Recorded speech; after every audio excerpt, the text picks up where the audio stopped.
Games and strains. Yo, what's going on, my peoples out there? It's your favorite Stone Gamer, your homeboy Big V, here with another special episode, man, of Games and Strains.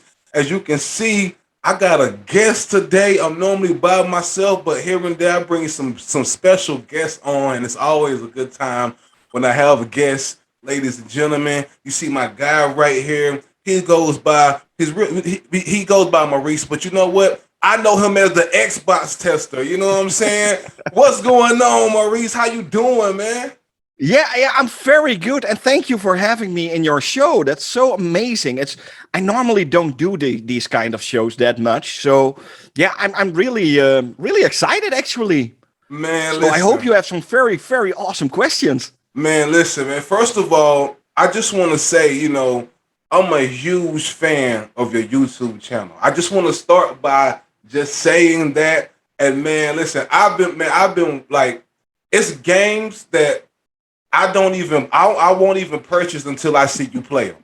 Literally, Yeah. like I'm subscribed to your channel, man.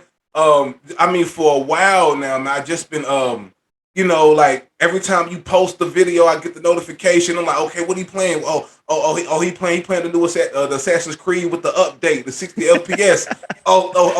He playing Song of Iron. You my go-to guy, man, for the streams or what things look like, how they feel it on, especially with the Xbox Series S. Because Yeah, definitely Series S. Yes, man. I love that because a lot of people, they test stuff on the X. A lot, Yeah. and a lot of people don't do the streams on the Series S. Not as many as I would like. So I've got both. You do know Right, I've got both. right, I've of got course. Series X and I've got Series S. Right. But yeah, I saw so many people. There was like a completely new brand of people on YouTube. They were like, yeah, okay, we do know how it works on the Series X. We all believe it will work on the Series X, Right. but we are curious how they will run on the Series S. Yes, absolutely. And that's when I was like, okay, let's do this. Let's make a channel purely, for 99% about Xbox Series S. And let's start at the beginning before you even get to the channel, right? Like, how old are you? I'm 40. Okay, so all right, so you my peer. I'm 38, right? What was your first console? Now that's a really old one, and that was a Philips P2000T.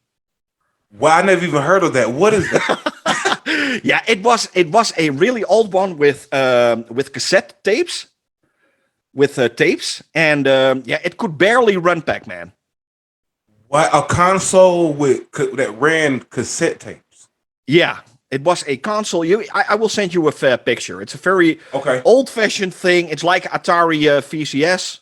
Okay. In that kind of range. Yeah, it's like Atari VCS. But I really became a gamer with a Nintendo Entertainment System. Okay, and see, I love asking this question to people that come on here because I get so many different answers. Like, Yeah. I get things I've never heard of. I get some things I've heard of. So I always like asking that question. So you come from the Mario era, obviously. Yeah. What's your favorite Mario? Mario Bros. 3. Same. Simple. Same. That changed the game, man. Yeah. That man, when he that's when he got like the raccoon tail and all that, man. Now I can tell you a fun story about this. Okay. I think it was like 89, maybe 90, and I was like a guy from like 9 or 10 years old or something. Okay. And my nephews, they already had a Nintendo Entertainment System with Super Mario Brothers 2. Okay. So, and we in Europe, we had the same Super Mario Brothers 2 as you had in the United States. So that's exactly the same one. And because in Japan, there's a different Super Mario Brothers 2. You do know that, right? Yeah, right. And we had the same one as like you. I think it's like Doki Doki Panic. It's the original name. And I was in love with that game. I wanted that game so much. But what I didn't know is that I got a Nintendo Entertainment System for Santa Claus with Christmas from my parents. And it was a the first Super Mario Brothers 3 pack-in game set. So I was actually, at the moment that I got my present, a little bit disappointed to get Super Mario Brothers 3 instead of 2. Can you imagine? I can imagine. I can imagine. I can't even, because two was a big deal. Two was a big deal. Two was a big deal. That's like, for me, that's like out of all those, that's like a hidden, I ain't gonna say hidden, but it's a gem. You know, between 1 and 3, that 2 was a gem, man. I love 2. Yeah. 3 changed the game for me though. 3 was mind blowing. 3 was amazing. 3 was after 10 minutes of playing, I was like, okay, I'm done. Super Mario Brothers 3, best game. And I still have a love for Super Mario Brothers 3. Right. I think it's even better than Super Mario World. Okay. Mario World is amazing, but I still think that 3 is better. It was way harder and it was way much more impressive with the visuals for a 8-bit system. Yeah, it's definitely my favorite one. Okay. I like hearing that. So did you ever get into, and I can imagine that you did, were you a Genesis guy? No, I was a Super Nintendo guy. I've got a Genesis, but here in the Netherlands, we don't call it a Genesis. What do y'all call it? We call it the Mega Drive. Why? Why? Because that's the official name of the Genesis. Right. Only in the United. I can show you. I've got them right here. Okay. I can show you. I've got them right here behind me, and maybe I can show it on the video. Okay. Yeah. Sega Mega Drive. If you can read it. Oh, I do see. You know what? I never even paid attention that it said that, man, this whole entire time.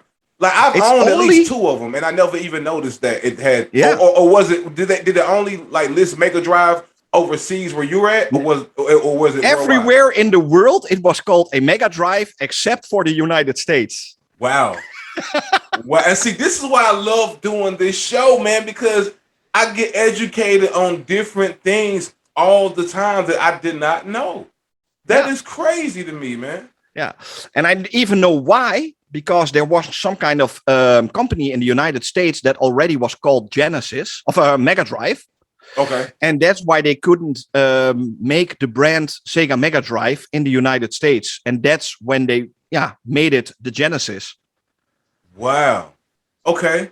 So you was a Super Nintendo guy, right? Okay. Yeah. So, you know, of course you played the Mario Karts and all that, I'm assuming. Of course. What was your favorite game off the Super Nintendo? Super Metroid 3. Okay. Why was, out of all the games, you know, the Zeldas, everything that came out? It was my first experience in some kind of open world, because it was a Metroidvania. Even the name Metroidvania comes from that Metroid game. And still, even to this day, I love Metroidvania games like Ori and the Will of the Wisps, Guacamelee, too many. There are so many awesome games in that genre. And I think Super Metroid was the first real game that I liked in that genre. Even Castlevania Symphony of the Night that came on PlayStation 1, I think, like 4 years later. It borrowed so much from Super Metroid. It was completely that's why they call it Metroidvanias. Okay, and see, I was going to see, you strike me as like a Castlevania guy. That was my next question. Did you ever get into those? Okay. Yeah, of course. I've got Symphony of the Night on my Series X. And I'm you know what's crazy? Me, like, when I grew up, I was mostly like a sports game guy. I wasn't as diverse of a gamer as I am now. So I played, like, you know, the Madden, college football, NBA, you know, Live 95, Bulls versus Blazers.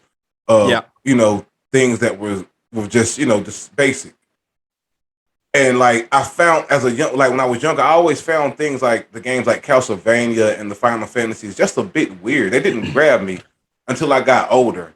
So like, I kid you not, a month ago, I just purchased that Castlevania, what's the game you just named? Symphony of the Night. I just purchased it when it went on sale on the PS4 because now I'm more diverse and those games grab me now.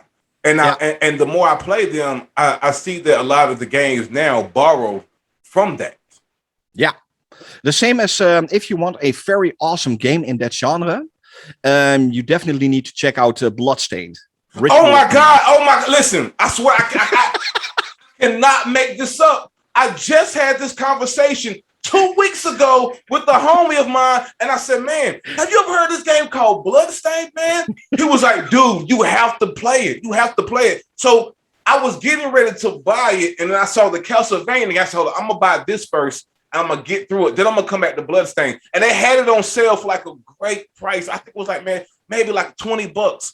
So then I go back and buy it, and it's like 40 now. I'm like, oh my God, I should have just went and bought it, man, when I had the So I'm definitely, I have to get it. That's almost fake now. It has came back around to me. I Yeah, have yeah. to get Bloodstained, super. One of the best Metroidvanias of the last 5 years. Okay. I think it's even up there with Ori and the Will of the Wisps. Okay. Okay. So definitely, and even if you have a PC or a Xbox, definitely to go check Ori games. If you like Castlevania games, the Ori games, or pieces of art. Now with the Xbox, have you, when it first came out, Mm-hmm. were you an Xbox guy, a PlayStation guy, or you kind of always had both? No, when the first Xbox came out, I was a PlayStation guy. Okay. So I at that era, I still had my N64 and GameCube. And I think as main console where I played on was the PlayStation 2. Okay.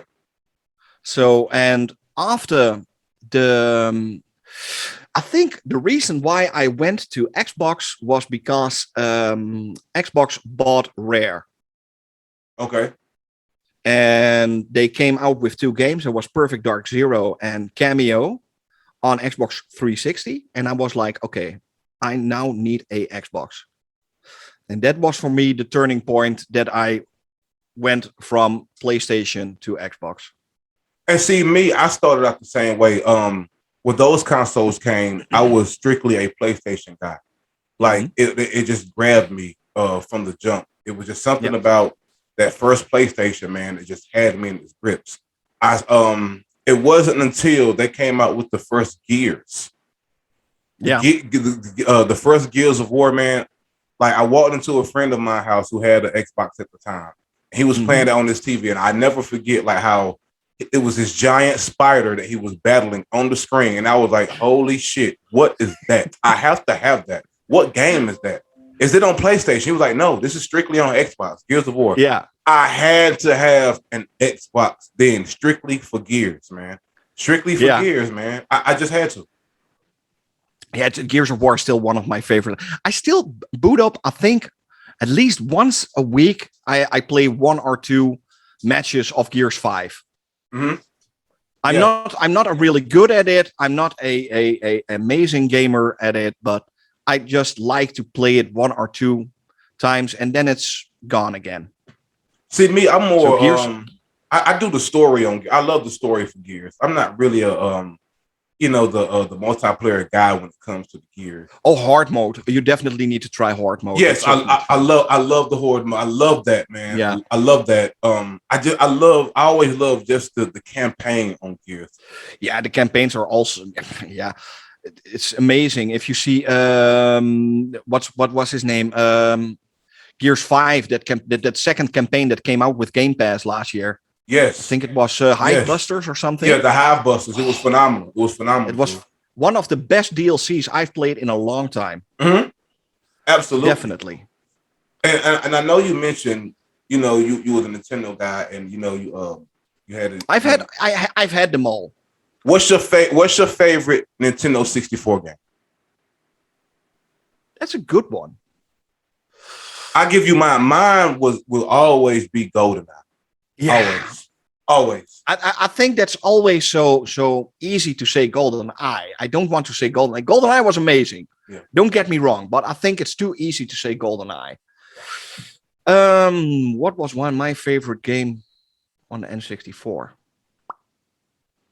That's a very good question. Yeah, I think I have to say something like Conker's Bad Fur Day. Okay, I never heard of that. Conker's Bad Fur Day. It's also on, and it's now on. It's an Xbox game, and yeah, it was one of the first nasty games that you can get on a Nintendo console. It was about a squirrel that was yelling and screaming and cursing and barfing everything up and was yelling at beautiful girls. It was one of the best, worst games I ever played. Well, on 64, they was doing that back then. I had no clue. Yeah. It was Conker's Bad Fur. Definitely go check it out. I think one of the end bosses was like a really big pile of crap. And it was a singing pile of crap, and you have to beat it with throwing toilet paper at him. What the hell is going on? You know what? That sounds like something I would play right now. I can't even lie. Now, that sounds awesome, dude. Yeah, like, I love games that are just out of the norm, like that. Yeah, that are just different. Like that's the love I have for like Psychonauts. Even though I got on I got on that series pretty late. I started playing Psychonauts 1 a few months back when I saw the footage for Psychonauts 2. I was like, what the hell is that, dude? Oh my God. So I ended up buying that on the PlayStation Network. And I enjoyed it, man. And it got me pumped and even more ready for Psychonauts 2, which is amazing, by the way. Yeah. You know, I saw you play that. It got me pumped when I saw you play that, man. And I could not wait. I played it this morning. Man, it's awesome, man. Like the graph, it's almost like you're playing a live Pixar game, man. Just like Ratchet and Clank. Yeah, it's almost like Ratchet and Clank. I wanted to say that. Yesterday I was playing Ratchet and Clank all night. I'm gonna say that Phenomenal. Game looks amazing. Amazing. And Insomniac like really killed it on that, man. Like they killed it. Like the way you can jump through those portals, the loading time, even the time between like the cut scenes, it's like flawless, dude. Yeah, it's always been flawless since day one. I have so much fun, and I'm the Xbox tester, and I have so much fun with Ratchet and Clank. So yeah, I kudos for those guys. It's an amazing game. Yeah, man. You know, and let's move to the the next generation system since we're on them. Did you get your Xboxes before your PS5s? Yeah, definitely. Okay. Yeah. How was the process of that? Like, over there in the Netherlands, because here it's staying. Okay. Same. We've got euros, and you've got. I think it's always very funny that the difference between you guys and us in money. If you can buy a Xbox Series X for $499, right, in the US, but you need to pay extra tax on it. Right. Yeah. We don't have that tax. The tax is already in the price. So where we live, it's also $499, but the tax is already included. So do y'all pay the flat $499, or is it like it's $499? Wow. But $499 euros, and euros are more expensive than US dollars. It's like 130. Okay. I was just giving that. Okay. So y'all had to go through the whole like thing of waiting online and trying to snag it online and wait till things open up. Like, I will tell you this. I just went to the store. The moment they said you can pre-order your Xbox the next morning at your store. So I went to my local Media Markt. We got Media. The Media Markt is like. Is they like y'all GameStop? No, GameStop not. How do you say that? That really big where you can all buy TVs and everything in America. Like Amazon and stuff like that? eBay? No. The actual shop store. Oh, what's it called? Like Best Buy? Yeah, like Best Buy. Okay. So I've got a really big Best Buy kind of store here, very close. And I was the first one that pre-ordered a Xbox Series X. Wow.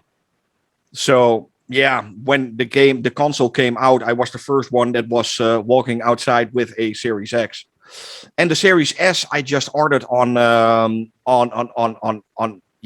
internet. That's crazy, man. Because now was it a lot of people outside that store that day? No. Not at all. I don't live in a very big area. It's a little bit a rural area of the Netherlands. So yeah, it's not really big. We've got a lot of customers coming from other places that are coming here to that big Best Buy store. Okay. So they're coming from Germany, from everywhere. And so no, it was. I can't say it was. They were sold out. By the way, they were all sold out. They're still sold out. Yeah. But yeah. And see here, my experience was I mean, it was mayhem, dude. Like I remember the night that the PS5s were released for pre-order. It made me so mad. And here's why. They had I think they might have had their own state of play that day. And they didn't announce it at the state of play that they were going to be releasing the information to the stores for pre-order. So after I watch the state of play, I go out and do something, around the town, come back home, and I get on Twitter and I see people at GameStop pre-ordering the PS5, and everybody is in a frenzy on Twitter. And I'm like, oh my God, I'm going to miss out on getting my PS5. So keep in mind, I have been prepping for this since 2018, dude. I've had my eye on this PS5. I had saved for it. I didn't care how much it cost. I was going to pay for it. I didn't care, man. Give it to me now. I don't care. Just I'm ready. So what I had to do, I had to stay up till 3:00 in the morning on Best Buy's website from 11 that night to 3. I kid you not. Just refreshing the page because I had one in my cart, but it wasn't going to checkout. So I had to keep sitting there refreshing and refreshing and refreshing and refreshing. And I kid you not, at literally 3 in the morning, my order finally went through. And they sent me my confirmation number to my email. And I never felt so much better in my life when I got that. I was so excited. And this is August when I ordered. I was hyped from August to November. Oh my God, it's getting close. It's getting close. I'm so ready. I'm so ready. So that morning, I know, I said a month before it came out, Best Buy sent me an email about setting up my time to come pick it up. I picked the earliest time possible. I picked 5:45 in the morning. When I tell you I was the first one to walk out with the PS5, just like you, I was literally the first one in my city with the PS5 walking out. I'm on Instagram. I'm videotaping the whole thing. Oh my God, it's in my clutches. I can't believe, I was just so grateful to have it. And how I got my Series S was my daughter ended up giving me my Series S as an early Christmas gift, man. It was. That's super. Yeah, man. It was the week after I got my PS5, I got my Series S. And I was just in awe. And I see people now that just have so many, so much hard time because of the bots. Over here, the bots are taking them all, man. Yeah, but that's the same here. Okay. I was just going to ask you, how are the bots over there? Yeah, same. So many people that are scalping these consoles. Still. Yeah, still, man. Still, even Series X and the PlayStation 5. Same last week that Halo Series X came for pre-order. That was scalping that one too? Yeah. It took 10 minutes. They were all sold out here. Man, I'd be so fascinated because I don't know how bots work. I don't know about I don't even want to know. I don't even want to know. No. I'm just it fascinates me that somewhere it's a team of people that are so fast and have the money and the resources to be able to give me all 100 of the Xbox Halos that you got right now. I have the money for it. Give them here. And I'm going to upsell them for at least. But that's if you think about it, there are people that are buying 100 of those consoles. That's 50K. Yes.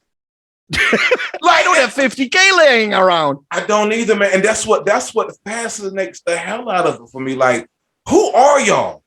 Is it an investment group here? Who is behind it? To me, somebody big is behind it all. I'm convinced. I don't know. I would just like to just sit down with one of them. You don't even have to cut on the camera for me. Just answer my questions that I have. What question? For the bots. I just want to ask the bots. Like the bots, yeah. how Hey, are y'all maybe doing? PlayStation is buying themselves.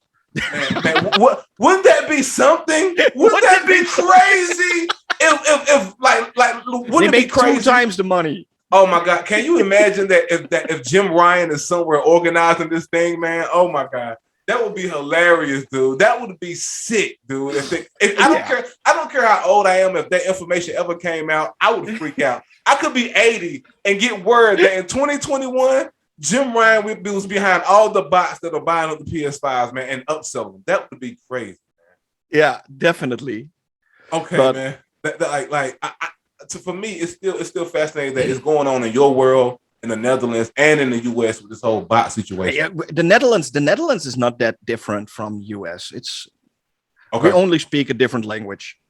Okay. So I can imagine, that this pandemic is affecting y'all as well as it is us. Definitely. Yeah. Thankfully, I live in a rich country. Yeah, to be honest. And we already had, at the start of this year, we already got everyone vaccinated for COVID.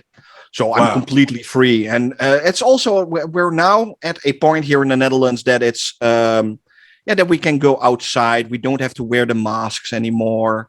And we can go to cinemas again, finally. And that's pretty cool. I think the only group that still needs to wear their masks are in the schools, kids at school, and people at hospitals and that kind of stuff.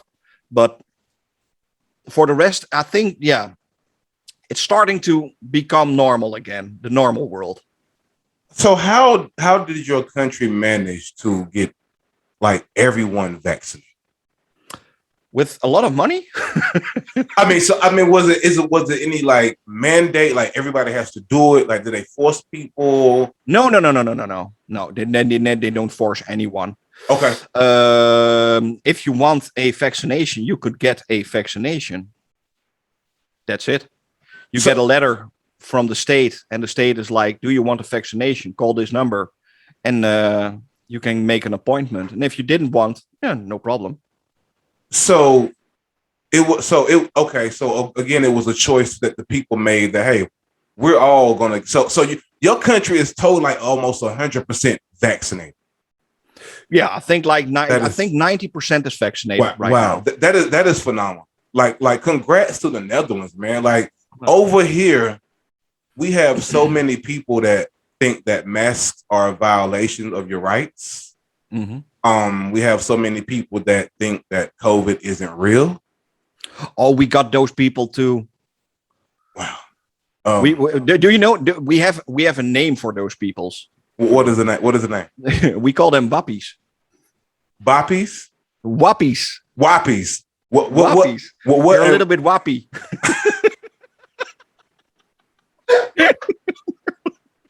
I love it. I like it. Wappies. Wappies. Oh my God. I'm using it today. I am using that today. I'm bringing wappies to the US today.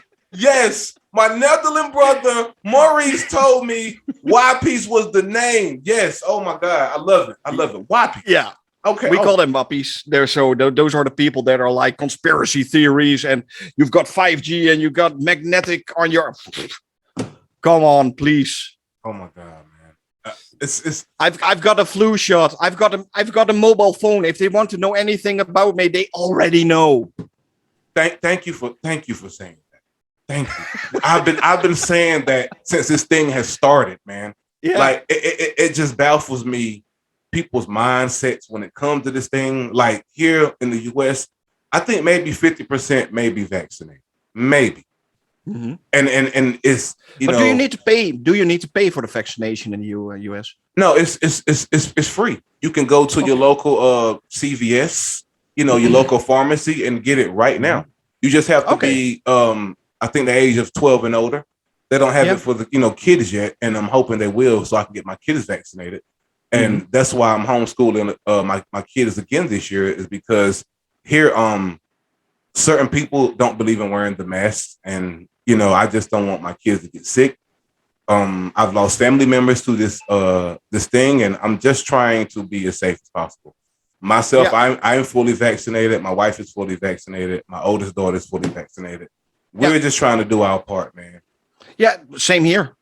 When I got the letter in, and it was like, Maurice, you can do a, you can get your vaccination. I was like, pick up the phone, let's do this right away. I love it. I love it, Yeah, man. that's how So it works. so Yeah, since I get a flu shot every year. What's any different?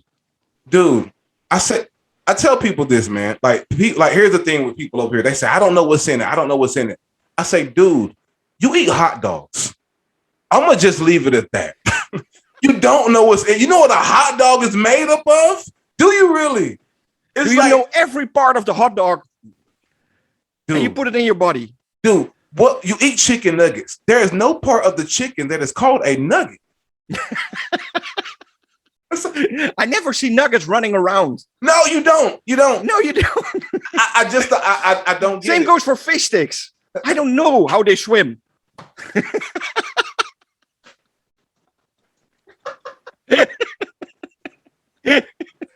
Exactly, man. Oh my God, man. It feels so good to just talk to somebody that is like-minded and just and understands my standpoint. And I get some people want to know, further information. I understand that. I really do. Like some people want to know, they need further information on it. They're unsure. I get those people, but people that say I don't know what's in it, so I'm not going to take it. I don't. It baffles me. And that's just my standpoint on it. They're whoppies. I The don't. whoppies. I mean, that's just all I have to say for it, man. Yeah. For me, the pandemic put a strain on the gaming industry as well. Definitely. What are some games that you were looking forward to playing, but they had to get pushed back because of the pandemic? Oh, that's a good question. Yeah, I got that question last time on my channel, and this is more a overall thing. I'm never hyped for games. I can't be hyped for a game. I'm never someone that says, "Oh, I'm hyped for Starfield. I can't wait to play to Starfield." I don't have that. Same goes for Halo Infinite. Same goes for Horizon Zero Dawn. I'm not looking forward to a game. Never. The moment I can get hyped for a game is when I have my hands on it, when I'm playing the game, when I see how the controls work, when I can hold it. That's the moment when I'm hyped for a game. So trailers to like Zero Dawn and none of these games, they don't get you hyped up for me. Nothing. Why not, man? Like they get me so pumped, man. Like they get me pumped. Nothing. I've played so many games you don't even want to know. I think I've got like 1,600 games only on my Xbox One, and I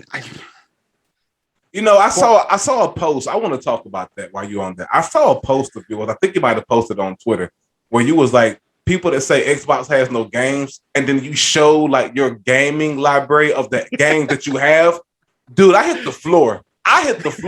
My wife think I had like on my PS4 alone. I can't even tell you all the games I have. Like I love games. Like I buy games that people that don't even play. You know how we are. We love gaming. Like we love indies. We don't just play AAA games. We love the indies and everything. So like it's a lot of indies that come out that may go under the radar that people don't play. I buy those, right? So when I saw your library, I said, "Oh, I'm not even close. I don't even have, he has a problem. I don't have a problem. I'm saying he's insane." Now, I have to be honest. I'm going to be completely honest. I didn't buy all those games. Of course. Okay. So some were maybe gifted from the companies, maybe. Yeah. Still, you own those, though. You still own them. Yeah. I still own them, but like I think 90% of the games I get from the publishers. And see, okay, let's talk about that because it's people out there that are, that follow you and are really tapped into what you do, and they are looking to maybe reach that plateau where they can get publishers to send them things, I follow a guy on YouTube as well. I love him. You might know him. Gaming right. Yeah, yeah. I think he may be located in the UK. I'm not sure, Hmm. but you know he gets things all the time. He gets the complete Avenger set with the statues and everything, and you know, or he gets gifted games maybe a week or two or a month before they even come out. He Yeah. gets to test the game. So it's people out there as well as myself want to know like how do you even begin? Now, first of all, what was your first game that you ever received? What was the first code that you ever received that let you know, hey man, I'm important now? You know, like what was that for you? First of all, I never think I am important. Okay. That's really, really, really, really big. That's You were the important, worst. Maurice. You were important. No, You're important. no, I'm not important. I'm just a pawn. I'm just a lover of games. I'm really serious about this, by the way, because I had a period that I thought I was really important, Okay. Okay. and yeah, that fired back to me a little bit, and a little bit, but a lot. Talk about it. And Let's talk about that. Like what happened? nah, I will tell you this. This is a story that went on for like I think a year ago or something, and this is a true story. I was a little bit of a dick, Okay. and I was a little bit hateful to some girls in this scene about yeah, that they only have their viewers because they look good. Okay. I said that online on Twitter, and that backfired to me incredibly. And I was on a rampage that night. I drank a lot of Jaeger. I had almost a lot of Jaeger behind, and that I ruined myself. I ruined my own. I had a website. I had a good, cool group on Facebook with Xbox. I Okay. ruined myself in like 2 hours. Okay. And that's when I got thinking. That completely leveled me. It took me 2 weeks to recoup. I stopped drinking. I've been sober for a year right now. Congratulations. Thank you. And I was really glad that my YouTube channel took off at that moment, because that gave me the new power, a new feeling that, okay, Maurice, you can do this, but you need to do it differently. You don't need to be, you are not important. You can see it. It happened to you. You are not important. It can be gone in like 2 minutes if you're a dick. And I was a dick, a really big one. One of the worst persons you can imagine. And yeah, that also a few developers said, I don't want to give you games anymore. And I was like, okay, you're perfectly right. You are. Hey, no problem. Yeah, they were right. They were right. Okay. I was such a dumbass. And that made me, I think, level to a part that I was like, okay, I need to be humble again. I need to be honest, and I need to be humble. And I think those two things are the most important things you need to be if you want to be big on YouTube. Be humble, be grateful for what you get. Even if you have like 10 subscribers, even if you have like 5 views on your videos, be thankful for that. There are 5 people that took the time to watch your content. Absolutely. It's not about having 17,000 subscribers on YouTube. I love them all. I think it's crazy, to be honest, that I have 17,000 followers on YouTube. It's completely flabbergasts me, because I am not, yeah, I'm just a simple Dutch boy, the Dutch farmer, Dutch farmer boy. And that's not a person that I want to be. I don't want to be some kind of PewDiePie or something like that, or that's screaming on YouTube, oh man, this is amazing and cool. That's not me. And that I was that person. And I'm not that person anymore. And that's why I want to say to a lot of YouTubers, be yourself, be humble. That's so important. Be humble. don't think you are special. You are not special. There are so many YouTubers out there. If you have contact with a PR people that for a gaming company, thank them if you get a game. Don't take it for granted. Today I got the WRC 10 to already play. It comes out this Friday. Right. I thanked the Floor from the girl that sent me the code for sending me that game. And I know a lot of influencers and YouTubers don't do that. Send a message back. It's not normal. For normal people, it's not normal that you get games for free for 70 or 80 bucks. That's not normal. So it is a privilege that we have, that we can play these games before they come out. So I already got Lake. Lake is a game that will be later on. Nice. Yeah, I've got Lake. The game I already, I think like 2 weeks ago, I got that game already, and I just made a video, and I think it will be tonight. It will be on my channel. So yeah, respect them. Have respect, humble, and don't try to be important. That's never going to. If you think you are important, you will never be something on YouTube. I love the fact that you owned it, man. I love the fact that you came, that you own my platform, giving out these jewels. Mm-hmm. Like, these aren't just jewels for content creators. These are just jewels for human beings. Yeah. I love the fact that that you hear that and saying that you made a mistake. Yeah. You told us the mistake that you made. I love the fact that you spoke on it, man, and gave some guidance of what and what not to do, because a lot of people get caught up in the numbers. Yeah. And I get it. You're human, and when you're putting what you think is your passion and you're all into what you're creating, whether it be video game content or if you're an artist, because I'm also a hip hop artist as well. Yeah, so I noticed. So even people that do music too, they get caught up in the numbers of everything, because labels, they want to see numbers. They don't care if they're fake. They don't care if you pay for them. They don't care.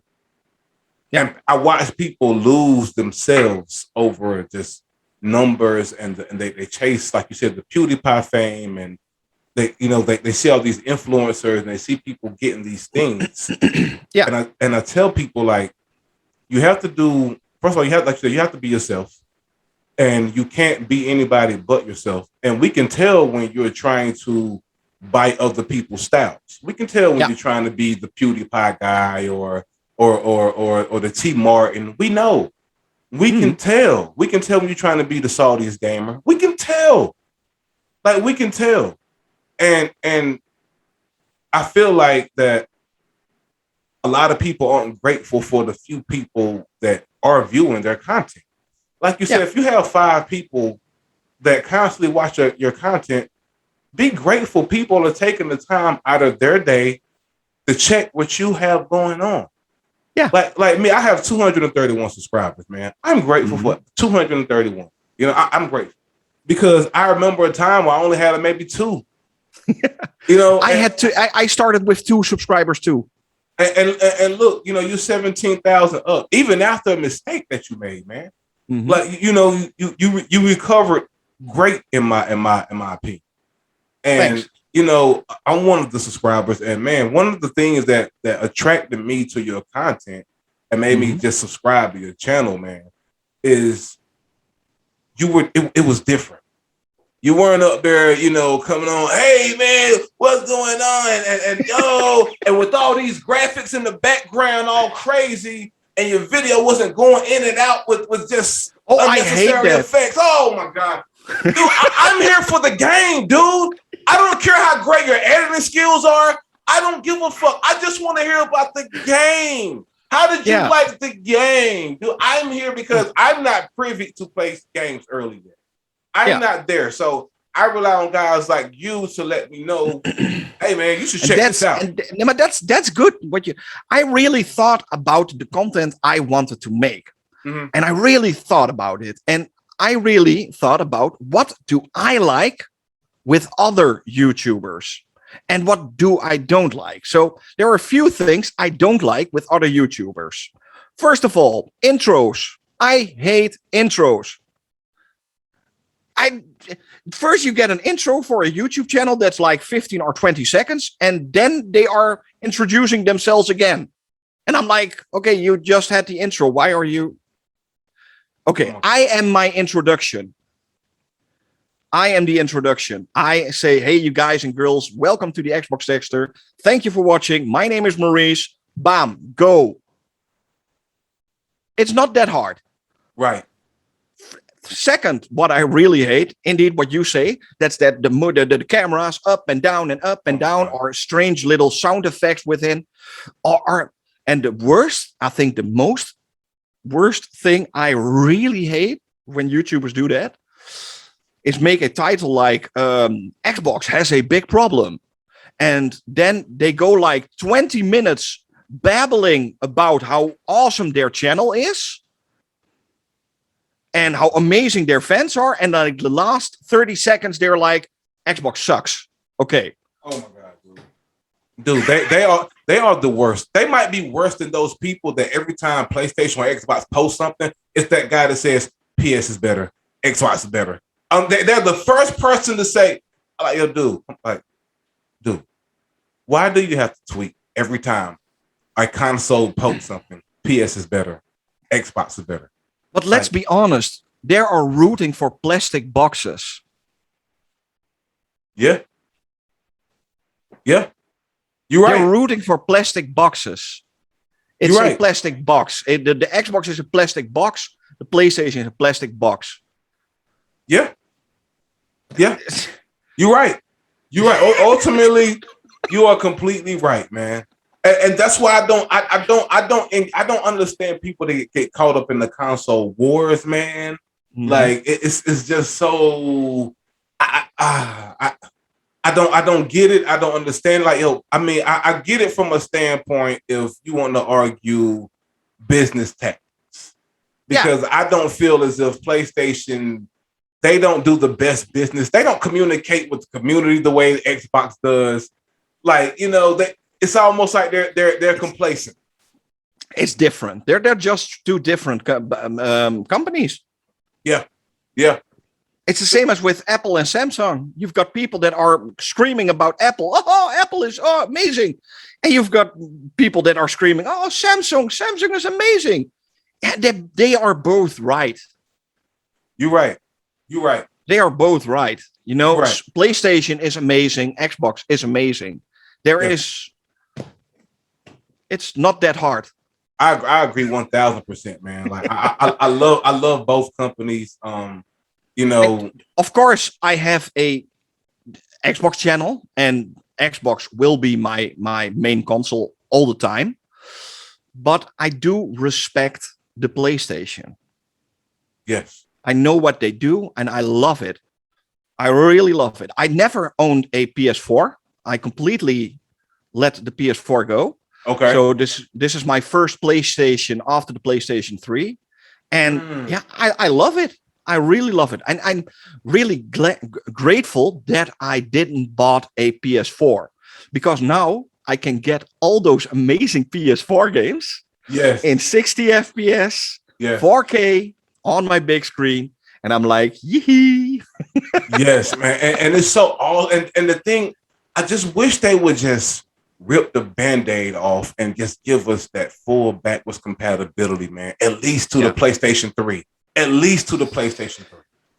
If only it was, I know, because PlayStation 3 has a completely different hardware based on, but the PlayStation 1 and 2 are the same based data as the PlayStation 4 and 5. So, make it then at least for the 1 and 2 backwards compatible. And I would take that. I would take that. I would take that. I would love to play Metal Gear Solid again or something. Upscale to 4K with 60 FPS, even with those old or a Vagrant Story or a Final Fantasy 7 or 8, the original versions. I would love that. No problem. Tenshu. Yes. or any of those games. Yes. Or the Suffering on PlayStation 2, those kind of games. Oh, I love them. Silent Hill, man. I'm here for Silent Hill. Yeah. I'm here for it, man. Like I wish I could play it right now on my PlayStation 5. I would be in it right now, man. I swear I would, man. And see that's where for me, like where Game Pass is just so awesome, man. Because I mean, I'm playing games that maybe I didn't give a chance on the 360. Or I might have missed out on the original Xbox, and I get a chance to play that, man. Like I love it, man. And you know, I just wish that Sony would, because let's be honest, the PlayStation now isn't that great. Not for me. I don't like PlayStation. I feel as if, especially after playing Game Pass, I feel as if it needs a lot of work. I mean, you're streaming the game. It used to be a lot buggy. I don't know how it is now because I had the free trial for like PlayStation Now. Yes. Yeah. Like I had the free trial years ago for like a month or so, maybe 2 weeks or a month, and it wasn't great. It could have been improved a lot better, especially now that I've had a chance to play Game Pass. I wish I would buy a PlayStation Now subscription right now. And I would want to pay it for like 3 years right away if I could download those old games natively to my console. I agree. If I could download those games to my console, yes. Without a doubt, without any hesitation, direct. Yes. I would take a PlayStation Now subscription. The only reason why I don't take a PlayStation Now subscription is that I need to play it in the cloud. Yep. I agree. That's the only reason. And that's why a lot of people think Game Pass is better, because you can download all those games native on your console without any input lag or anything, or that you need a very high internet connection. You can play everything what you want. You download it, play it. Simple. Absolute. What year did you actually start your YouTube channel? 2020. What? Let me tell you, man. I must have just gotten subscribed to your channel when you kicked it off, because I was under the impression that you have been doing this for years, man. 2020, November 2020. I've got. So hold on, man. Hold up. You haven't even been doing this a year yet, man. Yeah. Are you kidding me right now? No. So what platform were you using before your YouTube channel? Were you on Twitch? No, I had a website. I wrote reviews. Okay. I did written reviews for games in Dutch. Oh. That's what I did. Were you doing this independently, or were you working for a company? No, I'm doing completely it's my hobby. It's my yeah. Wow. Okay. So I've got no one behind me. There's no one. Really, I'm going to be completely honest with you. Your microphone that you using right now is at least 10 times more expensive than the one that I'm using here. How do you know that? Because I bought it secondhand for €5. And €5 is like $7. You bought a microphone right now for $7. Yeah, I bought it at the thrift store. Absolutely, yes. Mine definitely didn't cost $7, and I'm mad that I didn't find mine for $7. I gotta start hitting the thrift stores, man. Okay. So I'm not someone that's that into very expensive stuff. I've got the stuff that I use. I've got a ring light here. I think it's like $10 or so. I use a camera I bought for like, I think $30 or $40. I've got a headset. I think I got that for free with a press kit someday from Assassin's Creed somewhere. So I'm even with my gaming, I'm low budget, but also with my setup, I'm completely low budget. I'm gonna tell you, man. like when people, and I know this just can't be me. So when people see, people like yourselves, and T Martins of the world and people like that are really into their gaming and stuff, we think that maybe at this point you have somebody behind you. We think that maybe he has a sponsor or somebody has reached out to him and he's doing this with this person and he's connected over here. He has to have someone Mhm. behind him, or he just really he worked himself to meet that someone that allows him to be connected to the gaming industry somehow. Because I mean, you just mentioned that you got an Assassin's Creed press kit, dude. Yeah. Like to somebody where I'm sitting, like that is mind blowing. Like, dude, like Ubisoft sent you something, like to me, like that is crazy. And again, this is why like you're one of my favorite go-to guys in this gaming world now, because you have a leg up and you are able and you're honest with your content and you might not give us a full hour. You give us enough to say, hey, this game is awesome. This is what it looks like. It's running at this on this. Go get it. And Yeah. I love that because that's all I be needing. Like if it wasn't for you, dude, I wouldn't have played Blood Roots.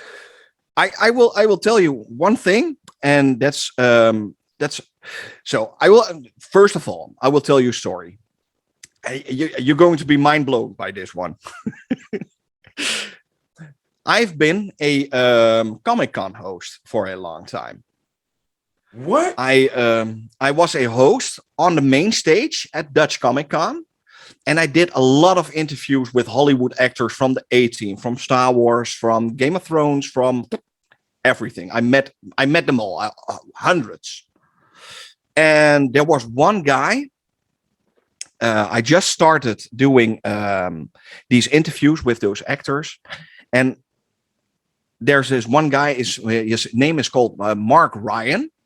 Okay. And Mark Ryan is the voice actor from the Transformers movies. He did Bumblebee, Jetfire, and Lockdown in the Michael Bay Transformers movies, the American versions, Okay. so the original versions.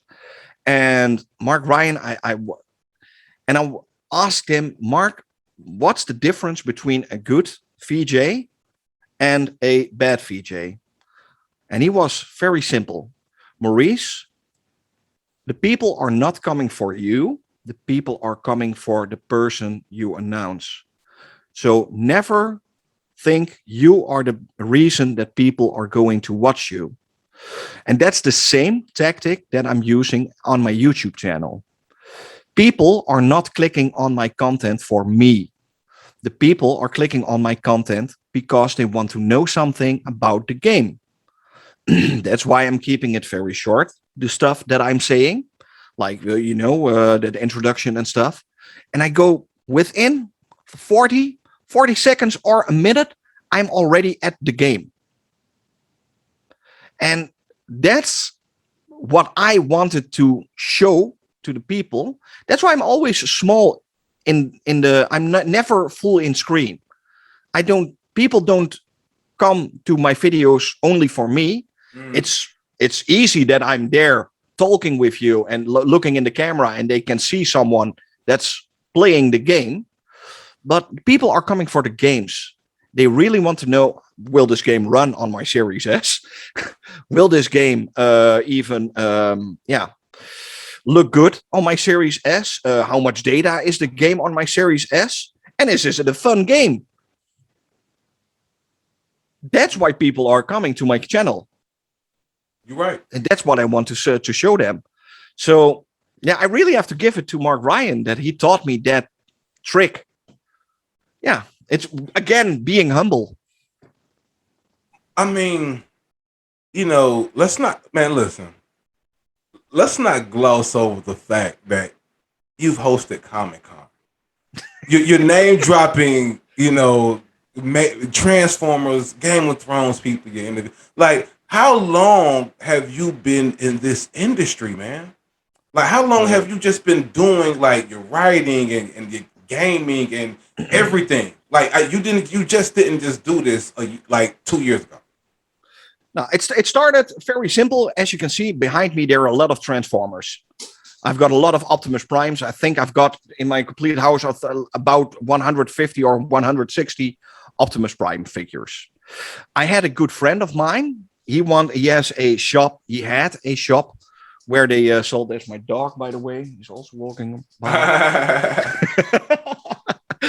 And he had a shop with toys. So I was one of his biggest customers. And we became friends. And we got this idea, or he got this idea of making a Comic-Con. Because the Netherlands never had a real Comic-Con. And it was like, I think 6 or 7 years ago. And he was like, let's do a Comic-Con. And we were like with a team like 5 or 6 people organizing everything for that Comic-Con in a real big fair in the middle of the Netherlands in Utrecht. And and it went off. The first time we did that, there were like, and for the Netherlands, that's pretty big. There came like, I think about 20,000 people. Wow. At a weekend. So, and we had some really good names. I met my first Comic-Con. I already sat on stage with Giancarlo Esposito from Far Cry 6, the bad guy. I'm leaving now. I'm leaving. I'm leaving. I'm getting ready to leave the pod now. I will send you a photo of me sitting next to him that you can use in your video. I love that guy. Please, man, yes, please do that. That would be awesome. I love that guy, man. He's a great actor. Love him. Yeah. So, and he's of course Gus Fring in Breaking Bad. Yeah. He did that also, and a lot of other stuff. I think the Maze Runner movies he also did. Yeah. So that was one of my first actors, real big actors that I got to meet. So I met a lot of those. I've met the half of the A-Team. I've been on stage with what was his name? He was the preacher in The Walking Dead. Oh yeah, I love that guy. He's a great actor too. I forget his name. I know exactly who you're talking about. Yeah, he's a great actor. Okay. Yeah, it's awesome guy. And I also met that other guy with the stick from The Walking Dead. Negan? Yeah, not Negan. No, with that stick. Okay. Oh, not Negan. Okay, he had the bat. Sorry. Yeah, Negan had the bat. He had that stick. It's a little bit older. Darn it. Nah, okay. Regardless, he's great too. Yeah, he's also he's doing also the voice of the Crucible Fender in Destiny 2. So is he? Wow. Okay. So but that's amazing. And I think one of the coolest actors I've met on Comic-Con. It was really a big. I was so nervous, and I had Lando Calrissian from Star Wars next to me on stage. Nice. Billy D. Williams. Nice. The legend. The legend, the guy, man. The guy, man. That's Billy D. Yeah, Billy D. I love that guy. From the older movies from him to Batman to That was really a big thing that I met him, and and a lot of Once Upon a Time actors. So I met the Evil Queen, both Evil Queens, by the way. I've met so many. I think half the cast of Game of Thrones I had on stage one time. So is this all at your first Comic-Con event that y'all? No. This is over time. Okay. Yeah, over time. Like 7 or 8 Comic-Cons I did. But I stopped with that. I don't do that anymore. The Comic-Cons were sold to a big company and they are doing great, by the way. So if you ever go to the Netherlands, go to Dutch Comic-Con. Nice. I what was, if you can remember this, what was the first game that just sent you a code?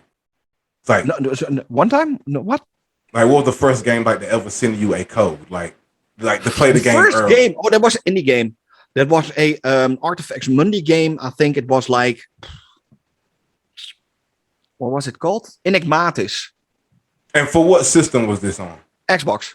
Okay. Xbox So One. so like describe that feeling, because I know it's a hell of a feeling when you Yeah, finally that's like get in there and say, oh my god, I get to play this a little early.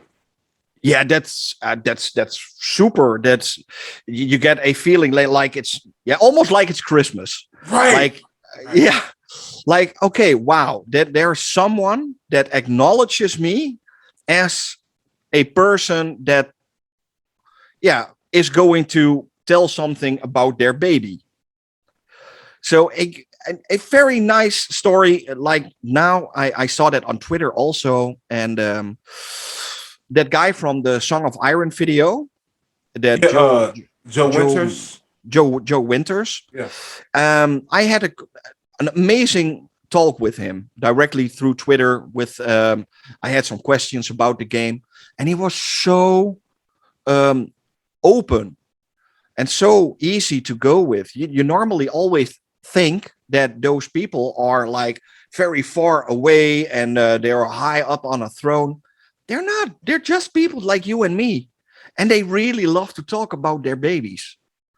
Trust me, they really love to talk about their babies. Last week I had a I can't can I say, I can say that I had a behind closed doors meeting, Discord meeting for the new Saints Row game, where I could see some in-game footage already from the game. Okay. And though there were the director and there were three people for that make this game, the higher ups, and they were so passionate about it.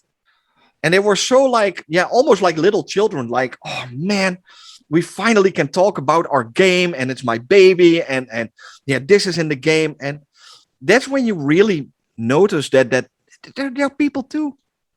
And Yeah. You're right. they just want to talk about it. They are not higher or better than us or better than you or no.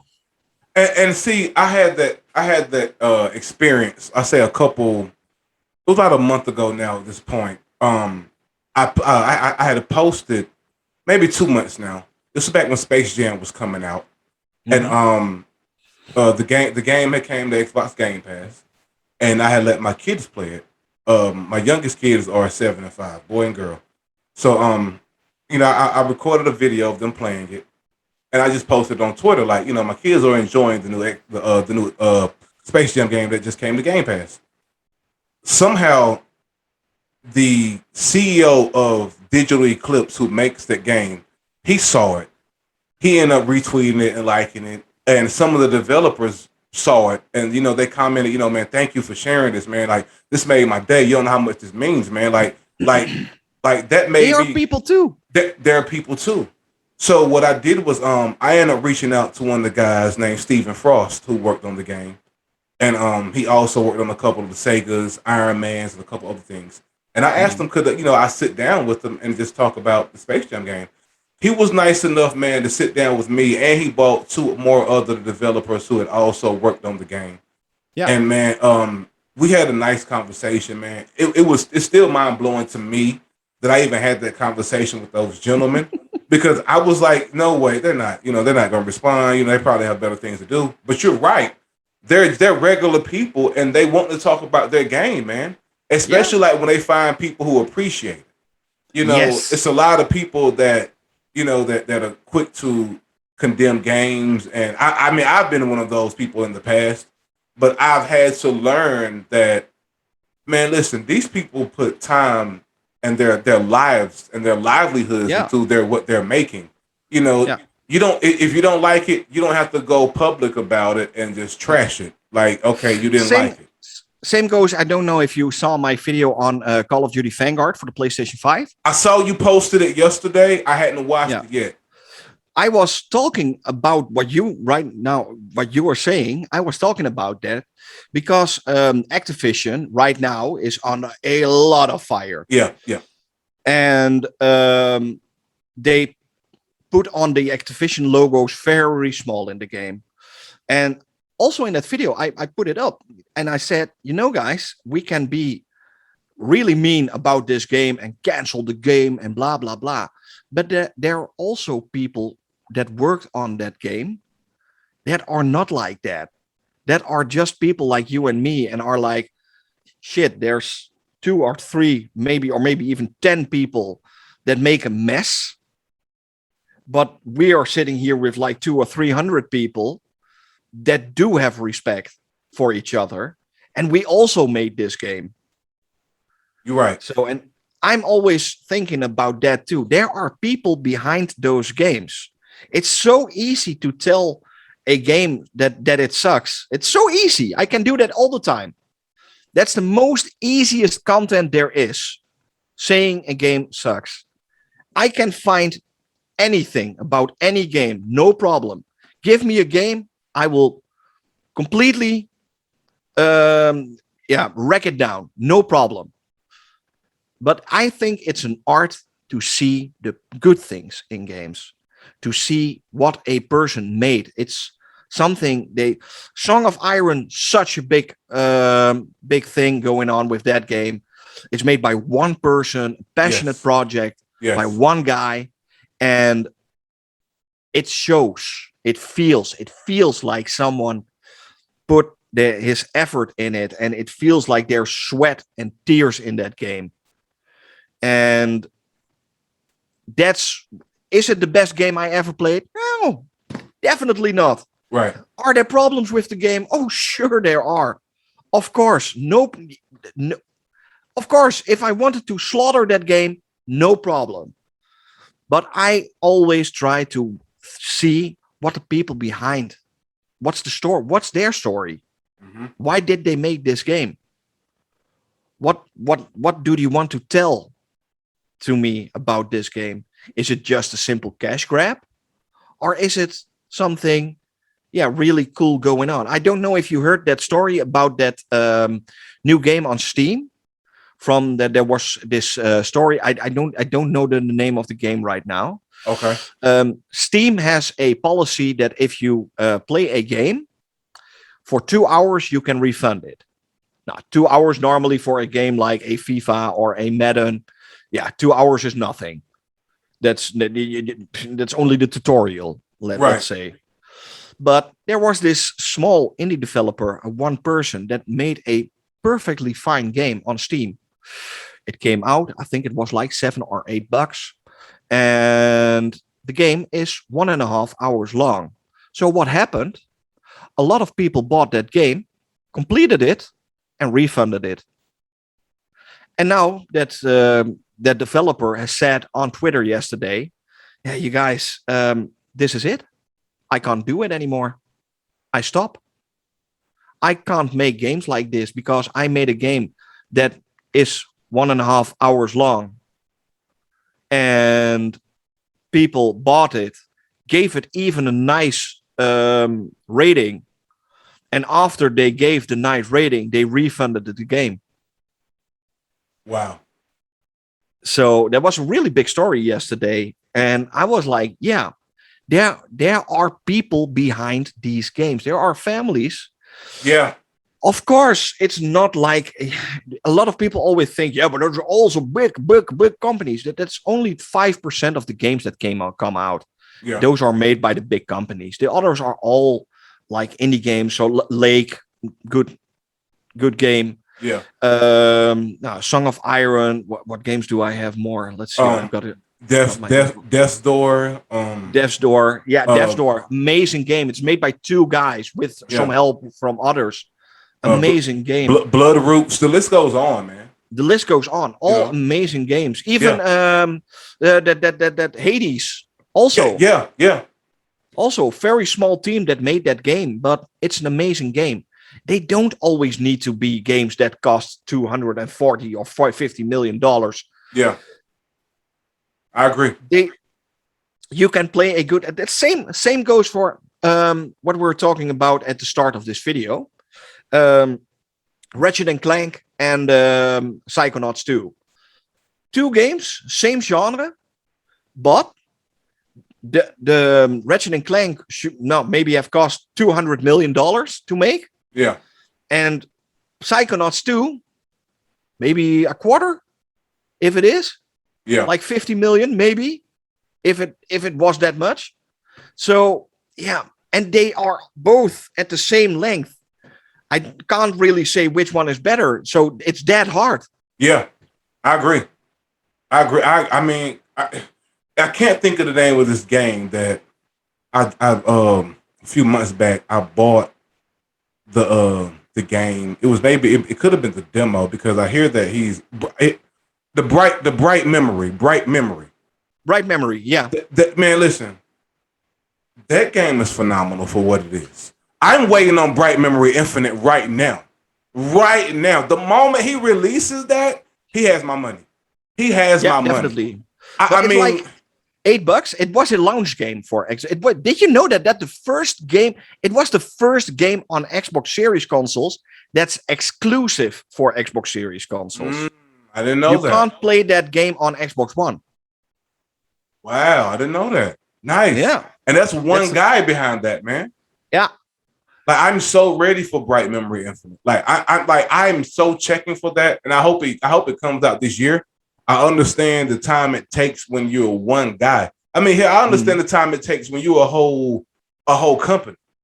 Yeah, like, you're making something great. I mean, let's go to Gamescom while you were speaking on Saints Row, because I want to get your opinion on Gamescom and things like that, and the games that debuted at Gamescom. The Microsoft show was boring. You felt it was boring. Why so? I want to hear why so. There was nothing new. There was. I think it was a Snorfest. I think it was one of the worst shows on Gamescom this year. It was complete Snorfest. There was nothing new. There was nothing. I really hoped for something, maybe even a few FPS boosted games or anything. Okay. There was nothing. So you weren't surprised by the Turtles game at all, or yeah. I know. I already knew that game came, so okay. And it was already announced at E3, so I knew that game came. For me, I was entertained. I was, what really just entertained me and just had me pumped was the Saints Row. I want to talk about that because a lot of people, just based off that trailer, are already trashing the game. I don't like it. It makes me angry as a Saints Row fan. You had a behind the scenes meeting. A lot of people are saying, and again, these are just people. They don't know anything. They're just saying, "Oh my God, they're losing their edge. It's not going to be as funny. It's not going to be as raunchy. Just the small little things that it's not going to be as racy or whatever." Well, it's going to be a different game. Okay, and people don't like change. You're right. A lot of people, a lot of gamers don't like change. They want it's the same with all the FIFAs and all the Maddens. They are screaming and yelling, it's the same as last year. They don't want anything else. They want the same game every year. And yeah, it's even the same with, I'm going to say this completely honest, with every Ubisoft game. Every Ubisoft game is in base exactly the same. I agree. They're all the same game. It's all the same open world game with parts you need to recover, and it's all the same. If you get Far Cry, Assassin's Creed, or you take a Tom Clancy, they're all the same. Sorry that I say. People don't like something new. And if there's something new, or they are going to do something new with a title, they're all like, hands up in the air, don't do that, that's my game, it sucks, blah, blah, blah. The best thing that I ever saw with what I'm saying right now was Call of Duty Infinite. Okay. Call of Duty Infinite was a completely different Call of Duty than they ever made. And it was slaughtered. No one wanted to play it. And I thought it was one of the best Call of Duty single players they made in a long time. For me, the Call of Duty for me that I feel got slaughtered as well, and I loved it. I love Call of Duty Ghosts. Ghost is perfect. I love Ghost is. Ghosts. I think Call of Duty Ghosts got a following after that. I think I still have Call of Duty Ghosts. I already made a video on Call of Duty Ghosts. Even I saw I it. have only I loved it. I've only got 2 Call of Duty videos on my channel, and that's from the last one and from Call of Duty Ghosts, because Ghost, it's also one of my favorites. Yeah. It has a good story, it has a good multiplayer, and it has a good hard mode. Oh my god! It has the complete shebang. That extinction on that multiplayer was everything for me. Do you hear me? Let me tell you, man. Like when I discovered, I ain't gonna lie. When I first got Ghost, I didn't know that what the extinction mode was going to be. I was looking for aliens. I was looking for zombies. Yeah, I'm a huge zombie guy when it comes to Call of Duty. I love zombies. I strictly buy a card for zombies every time. So when I get the Ghost, I'm like, what the hell are the zombies? What is this? So I was mad and I wanted to give it pushback until I found out that it was an ending. You had to make it back to the helicopter on that first part of the extinction. Yeah. I was like, oh my god, this is crazy. Like this is insane. And like I ended up buying the season pass after that, and I kid you not, that extinction had me in its grips, man. Like I couldn't get enough of it. To this day, if I say this all the time, I wish that they would make an extinction by itself. I would buy it by itself. Like just give me more worlds of just doing that. Oh my god, man! Like I loved it. Like I don't think we'll ever see, in my opinion, I don't ever think we'll see a Ghost 2 because again, people slaughtered it. It developed a following, like you said, because even now people have came to the realization that like that game stood up a lot. People complain about how big the maps was. Now, guess what? People want big maps. Yeah, you know, like that game had all of that, man. That game had all of it. I think I'm completely with you. I think indeed that Call of Duty Ghosts is one of the best Call of Duties ever made. But yeah, the mainstream people were like, "Ooh, that's something else. It's different. We don't like it." Yeah. And that's the thing. And I got to be honest, man. Like, I was hoping COD would go a different direction this year, man.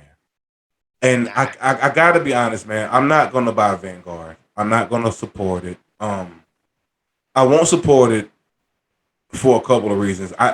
Just because I don't like. Again, I'm caught in the middle of what they did, but I'm also on the fence like you about. I want to support the people that weren't like those people that did those treacherous things, because I know they have families. The whole company wasn't like that. You're not going to convince me the whole company was doing that. You're just not. Of course not. You know, so I'm caught in the middle of like, man, I don't want to support it for those reasons, but I do want to support it for those reasons. But I'm tired of the same World War game. I'm kind of burnt out on it with COD. I think I have slaughtered Germany like 15 times already in video games. I mean, I'm taking it back to like when I was playing like the Call of Duty Big Red 1. You know, like I bought like so many CODs in my life. I'm just burned out on that scene, man. I'm gonna. This will be my first Battlefield that I buy this year. Okay, yeah, I'm really curious about Battlefield. Yeah, but I'm not I'm gonna say something really bad right now, and I think a lot of people will hate me for that. I'm not a DICE fan. Okay. I don't like DICE.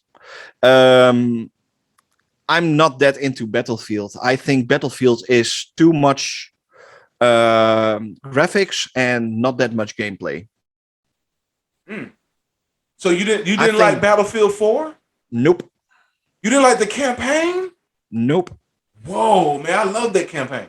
No, I'm not a Battlefield fan. I don't like Battlefield, and I hate Battlefront.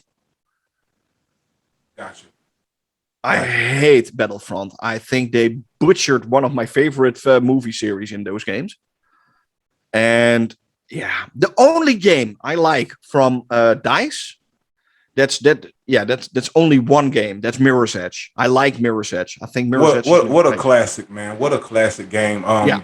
That was one of the first games I think I might have bought on 360 as well when I bought Gears. I loved Mirror's Edge, and after that, I also liked. I think Battlefield 2. It was one of the earlier ones on 360. But after Battlefield 3, I was like, nope, this is not my company. These are not my games. I want to ask you this question, and again, I know certain things that you're privy to that you just can't answer, and that's fine. I just want to know, man, and you can say is you can't answer it or you can. It's this stupid rumor. I don't know if you've seen it, that this Saints Row game is going to be about college students trying to pay off their college tuition. I haven't heard anything about it. Even not. I'm going to be completely honest with you. I think this is the first time I hear this story, but it wasn't also it wasn't a question in the behind the scenes. From what I have heard from them, it's a prequel. It's much more a prequel game. So in this game, they want to become the Saints Row. So, and that's what I heard from the developers. But yeah, also they couldn't say everything. But that's what they told me, that it's much more a prequel, how the Saints became the Saints. Man, that listen, that gets me so pumped, man. Just hearing that, like, oh my god, like I cannot wait to get my hands on that game, and I hope it comes out in February. Yeah, I hope it isn't any pushback. I know how COVID is. I know some things aren't set in stone. Some things are. I just hope they release that, man.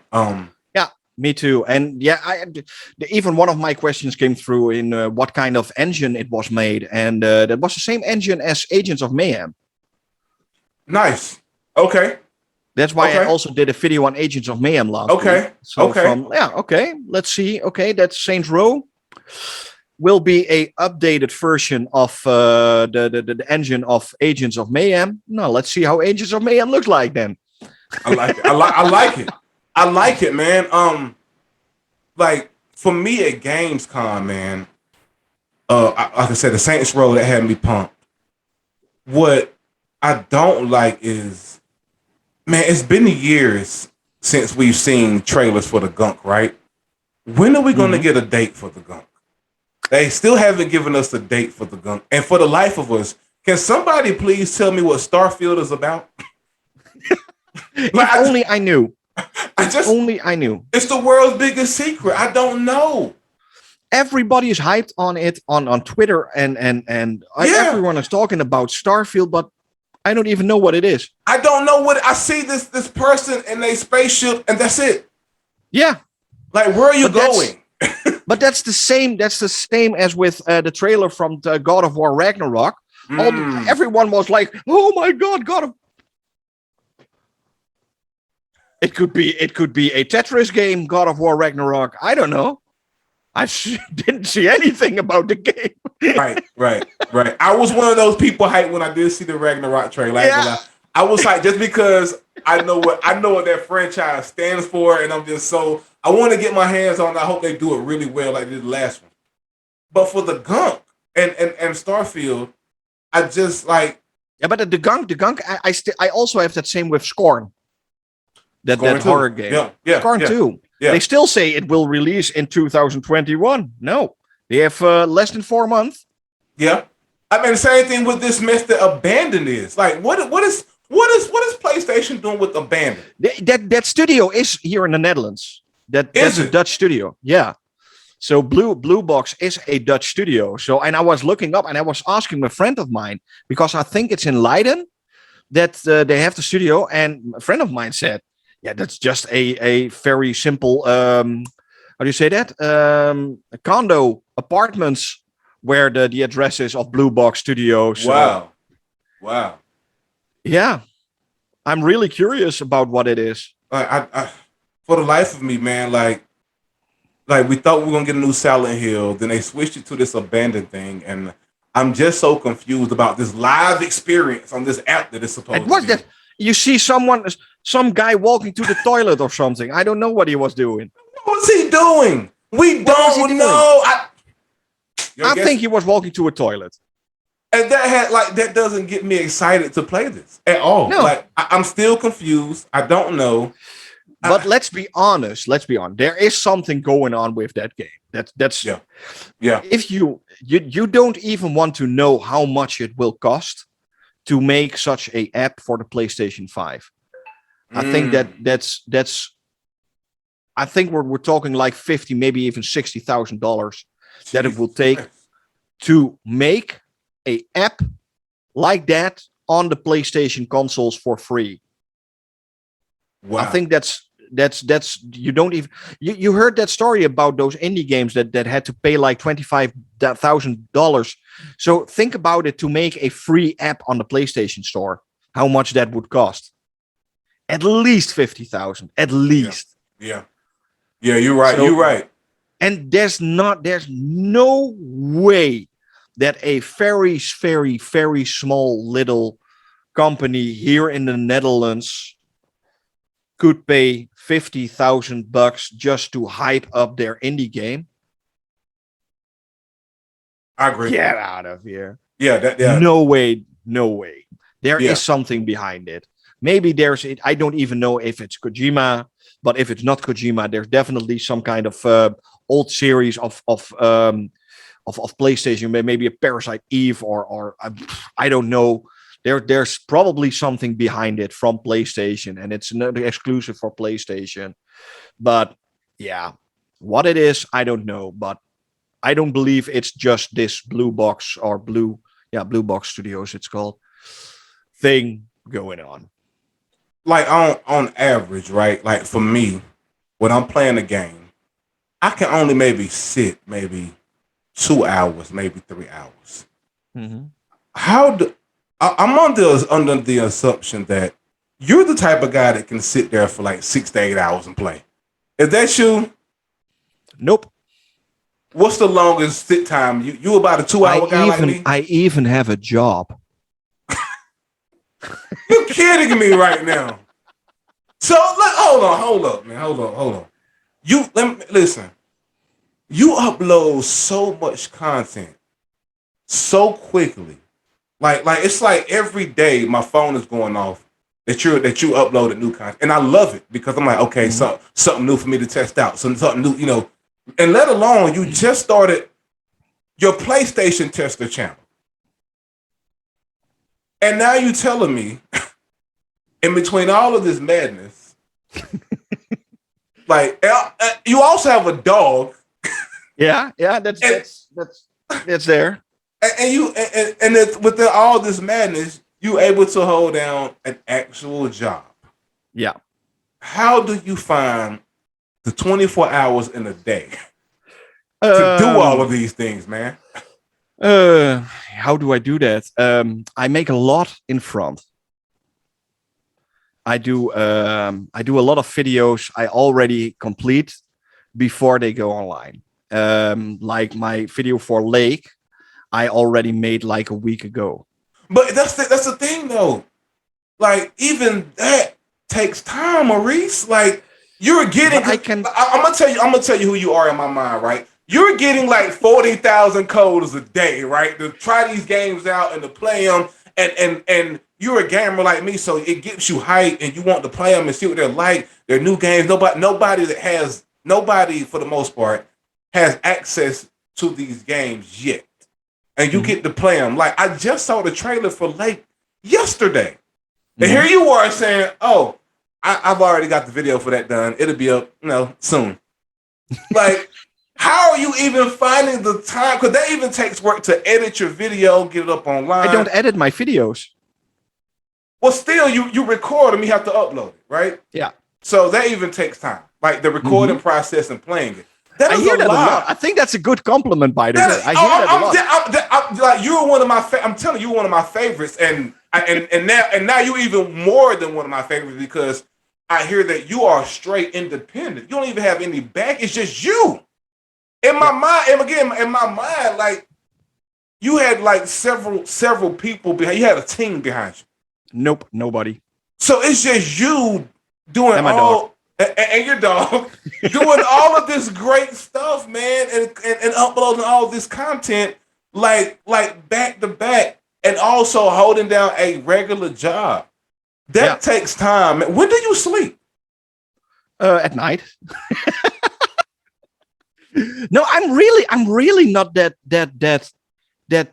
much of a gamer. You know, I've got friends. I go out with friends and stuff, and yeah, I love going to the cinemas, or I love going to eat something out with friends. Right.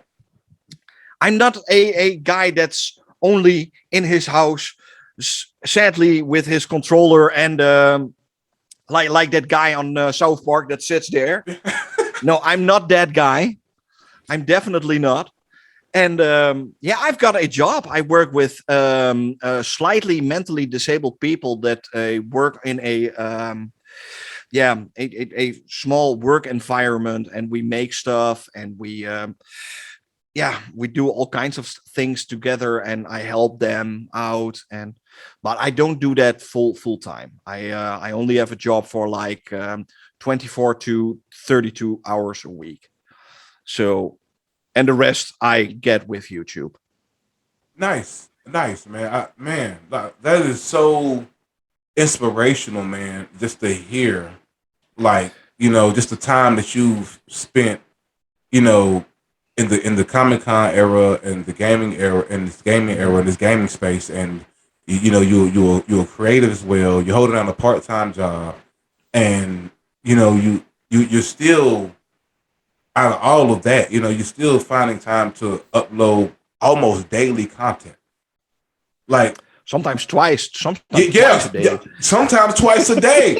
I would get the notification like, oh, it's another one on there. Oh man, I got it down. I'm literally on my phone as soon as you post. I'm downloading the game as I watch you play. Like, oh, this looks fire, man. Let me get this right here, man. Like I'm telling you, like, I would have never played Blood Roots if I didn't hear you talk about it. Like that was fun. Man, I love that game. Yeah, I love that game, man. Like that. and I didn't even got a code for that game, so I'm not someone that only makes content for games that I get. Okay. I always make content, even if I don't get the code for the game. I don't care if it's on Game Pass. I don't even ask for a code if it's on Game Pass. So sometimes I can get codes from publishers, but I'm like, give it to someone else because I already can get it on Game Pass. So make a other content creator happy with that code. I can play it on Game Pass, and I still will make content for it. So I don't need the code. Nice. I like it. I love it. And so, and as far as like, what would be your advice for gamers out there that want to start trying to get these codes? Like, would you say the best form would be maybe DM the publisher, email? What would be your best way to try to tap in to getting the first code? Or would you say don't try to go with the AAA guy first? Try to get with some indie guys. Never go AAA. Never go AAA. Okay. No, that's completely. They get 500 mails a day, and from those 500 mails, there's only one guy that really they think they can do something. They are really. If you are in those AAA companies like Bethesda, Microsoft, or Ubisoft, or Koch Media, or any of those, they're super easygoing. They're super fine, but it takes time to get in those. I had the opportunity that I already knew these guys from my era of writing reviews and my Comic-Con era. So for me, it was pretty easy, to be honest. But something I really like, and I think they also endorse it very much, is a website like WooFit. I don't know. Okay. Do you know that? So I've heard of that. For the people that haven't heard of it, tell them what it is. Yeah. WooFit is a website that can give you codes for Nintendo Switch, PlayStation, Xbox, PC, for any kind of thing. But it's a computerized system. So you log in with your YouTube channel or your Twitch channel, and that computer checks how much you upload, how much you do, how much videos you got, how much people you have to watch, and they are very low. How do you say that? The step for them is very low because they have Okay. like the more smaller indie games. Okay. And I still get those indie games. I just got one from Woofit right for like 10 minutes ago, Star Hunter DX or something like that. Very small shmup shooter, but they are like if you have 250 subscribers and you are like 6 months online making content and have at least, I think it's like 50 or 100 viewers at least on YouTube. This is only YouTube I'm talking about right now. Then you can already get a few of those games as a code for Steam or the platform that you want to play on. So that's, in my opinion, the best thing to start with. Woofit. That's the perfect place if you want codes, and from there on you can climb up the hill, and then you are at the I get even. I would the strangest thing I got. Normally I am the one that asks a publisher for, hey, can you grant me a code for that and that game? Sure, Maurice, it will be up next week. Okay, perfect. But now with my YouTube channel, I also get people asking me if I want to review their game on the channel. And the most fun I had, I think it was like, and I'm going to be completely 100% honest about this. There was this Warhammer game I got like, I think a month ago or something. I'm going to find it right now. It was a very small game. Very small Warhammer game. Warhammer 40k. I think Okay. I've got it here. Space Wolf. It was Warhammer 40k Space Wolf. They sent me an email. Maurice, do you want to review this game on your channel? And what do you want to have for it? So what do we need to pay you for making a video on this game? And I was like, huh? What? You want to pay me Nice. for making a video? Nah, that's not gonna happen. You can send me a code for the game and I will make a video. That's how it works. You don't need to pay me for making a video on your game. I'm already happy with your game. So somebody would look at that and say, no, why, Maurice, why wouldn't you get paid? You know, somebody's offering to pay you for your services. Because I don't feel honest anymore. That's the same that I don't have a I really hate beggars on internet, on Twitch, on YouTube. It gives me such a bad feeling. Right. If I see people on Twitch, oh, you have now today I want to make at least 50 euros or $50 before I am going to play this game. Nuh-uh. That's not how it works. That's very disrespectful for your viewers first. Right. And I think it's very disrespectful for yourself because you're putting a price on yourself. And I wouldn't feel that's I don't have, how do you say that website what a lot of YouTubers use, Patreon. Yeah, Patreon. I think it's called Patreon. I don't have Patreon. I don't going to have a Patreon. If I'm going to do something in the future, it will probably be something like merchandise or something. Right. Maybe some cool T-shirt with a TXT logo on it, something like that people can wear, that people can do something with, but not something like a Patreon that people can pay money because they see their name at the end of the video. I think that's not me. Man, I love it. Man, I just like I'm so glad that I could bring you on this show, man, because man, like again, you know, I go to your channel for the gaming and to see what games look like. But man, I got to tell you, I never thought that First of all, I never thought I had you on my show. So like literally, like thank you. Well, I never thought you wanted me on your show. So hey, thumbs up. Man, listen, it's like the thing that people say, like you never know who's listening and watching, you know, and you know, I found your channel, man, and again, I'm subscribed and I love it. I love the content. You're one of my go-to guys, especially because you do Series S content. Like you even tell us, you know, if it's in 1440p, 1080. Like I love all that because those are things I like to know before I dive into it. Like, you know, I have a 4K TV and I want to know, is it pushing the Series S? Is this game gonna push my S to the limit? And I want more gaming companies to push the S to the limit. And I don't want them to settle for the 1080 60. And I get it. I love 1080 60. I love it. Same goes for. It's good that you say that. Same goes for last week. I got that video on Little Nightmares 2. Yeah. And the developer told me it's 4K. No, it's 4K. I saw it. It's 4K. And it wasn't 4K. It wasn't 4K? No, definitely not. They already tested it on Digital Foundry. On Digital Foundry. Okay. I was completely 100% right in my video, and I was like, So what did it end up doing if it wasn't 4K? It was like 1440p upscaled. So 1080p upscaled to 1440p. So why would he even lie? And like we can't find... I don't even think they know it. I don't even think they know it. I really think that some developers still think that the Series S is exactly the same as the Series X.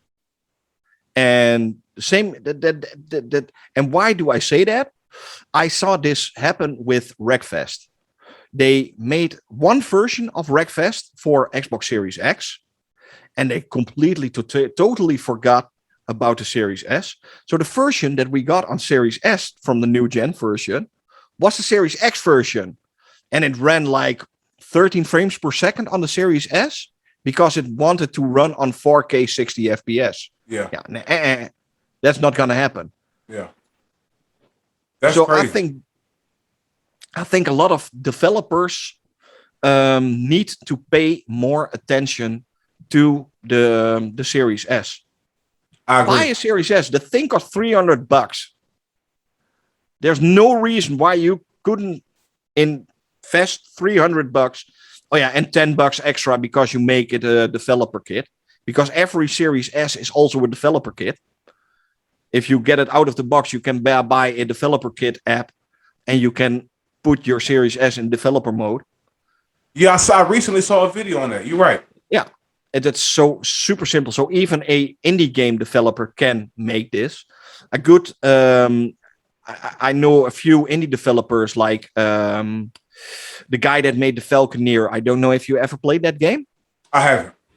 I haven't. Okay, it's a Dutch guy. He lives in Amsterdam. Very awesome guy. Big beard. He looks a little bit like Jack Black, and he also is a he made that game by himself, but he really optimized the game for Series S native because he bought a Series S, and it's a solo developer. I said, I really want to test my games on the system that I'm going to put it on. Right. And even if it's a Series S or a Series X, on the Series X, you can put the developer mode on Series S systems. So you can, make it look like it's a Series S, but that's never truly a Series S. Right. So I really hope that a lot of developers are, buy yourself an S. And I'm thinking that, you know, as this technology, you know, gets used a little bit more, that these developers will push this Series S to the max because Psychonauts pushes it, man. Like it is pushing it. Like I read it somewhere, and you can tell me if this is true or not. Are they pushing that beyond 1440p? 1620. How was that possible? How? Good people behind the wheel. They know the hardware. They know what the hardware is. They have the hardware, and they can do crazy stuff with it. Same goes for the game Myst. I did a video on last week. I saw that. I need to get into Myst. I need to. Yeah. It's not a very good game, by the way. It's not a game that I would say, oh, play it because it's super awesome, but Okay. it's a technical marvel. And that's the great reason I made a video on it, because I think it runs at native 1440p, 60 FPS with that high frame rate of what's it called? That new AMD system where the pixels are higher and everything. Okay. I don't know anymore. But that game, I did a video. I did a close up on a piece of rope in that game in the video. There's no pixel to be found on that rope. That's crazy what they did with that game on a Series S. And still, it's a $299 console. That's cheaper than a Nintendo Switch. Yes, you're right. You're right, man. I mean, no. I don't want to say anything bad about the Switch. I think it's an amazing piece of hardware. Switch is nice, but this is a next-gen console that's cheaper than a Nintendo Switch. Yeah, you can't buy a PC with the same amount of stuff in it for this price. Last, I think they tried to remake a Series S with PC parts, and they came out in like I think $700 or $800. If you have to make a PC that can do the same stuff as a Series S, and it's like $700. I thought about getting a PC at one point, man. I'm like, I love console a little bit more. It's just because this is what I'm raised off of. But man, it's easier. Yeah.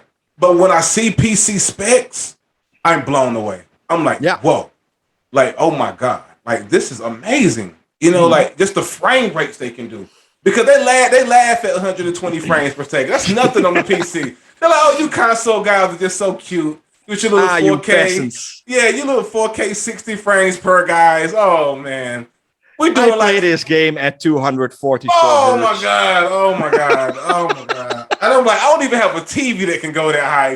Dude, like, man, you guys are crazy, man. Yeah, but I love PC too. I've got two nephews of mine. They're completely PC gamers, and they're also like, Uncle Maurice, only 60 FPS.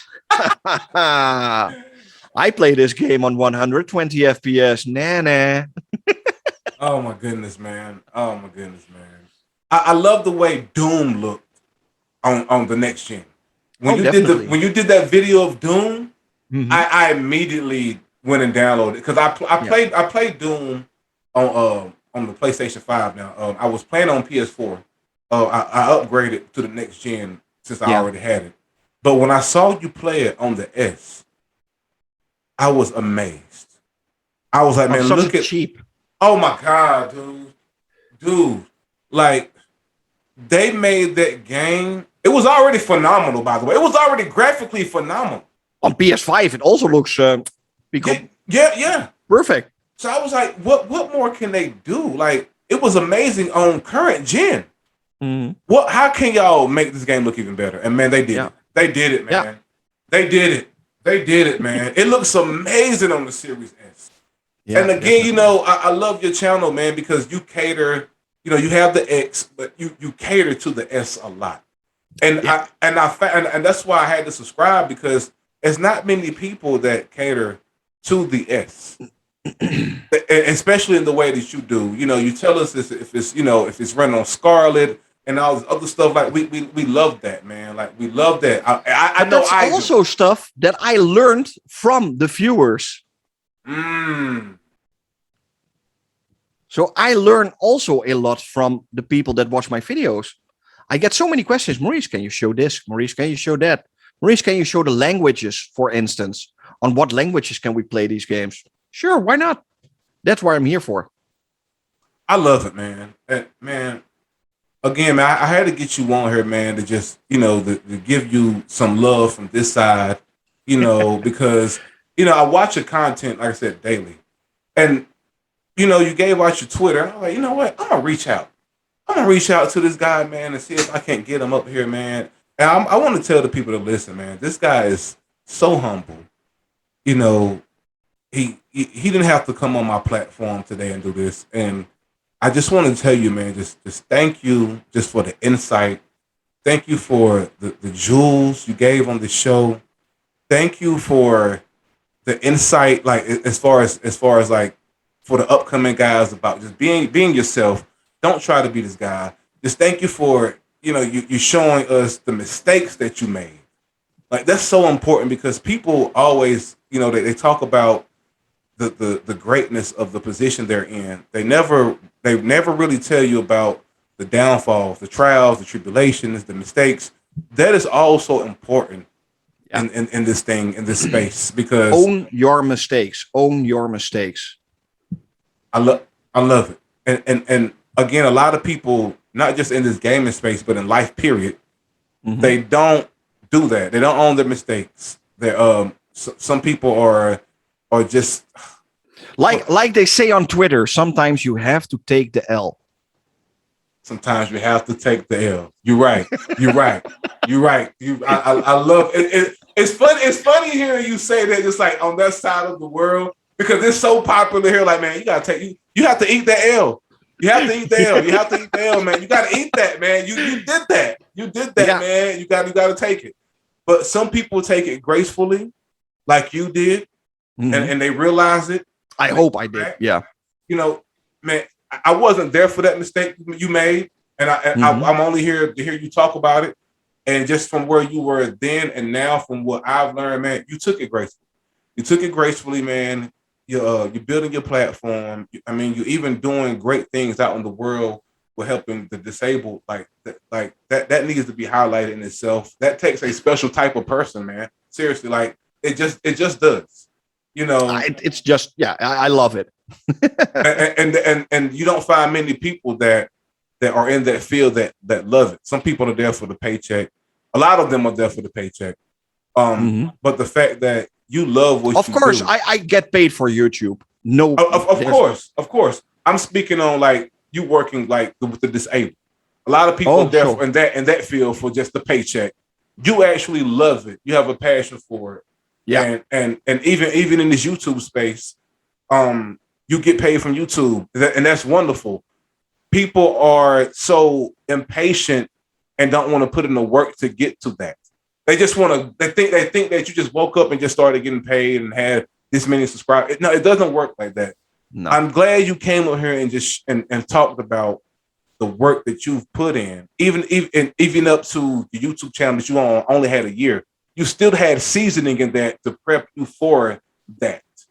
And man, like I just want to just thank you, man, and just and hope I can encourage you to just keep making more and more and more great content, because it is people over here like myself that watch you, man. And we love you, bro. Like we love your content. We love what you bring to the table, man. And even after this conversation, I hope other people hear this and maybe they're going down the wrong path and hear that, hey, nah, man, Maurice told me that I don't need to do it like that, man. I need to stop trying to be like this guy. I'm gonna take his advice because I see where he's at. I want to do it like this now. I hope that you can continue to inspire people like myself and other people that may hear this, as well as people in your country, man. For real. Yeah. And yeah, I really want to thank you for that you wanted me on your channel. For me, it's also a first time. So yeah, you've got a scoop, a completely first on YouTube. You're the first guy that got me.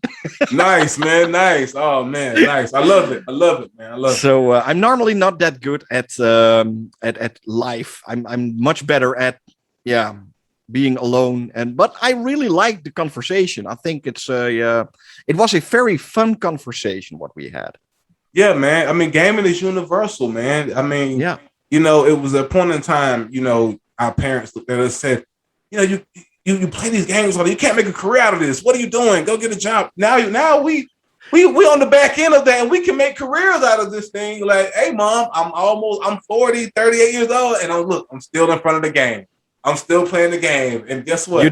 This is so much fun that you say that, because my mom is 74 years old. She doesn't care anything about this, but I show her every month my paycheck that I got from YouTube. Mom, do you see that? That's me gaming on YouTube. Yeah. Yeah. And she's probably like just shaking her head like, oh my God, like she never probably thought she'd see the day. You know, she probably thought she never see the day in her lifetime. Like people are really getting paid from playing the game, man. Like it's crazy. Yeah. But we kind of already even back then kind of knew that it was possible because people that make games have to play these games.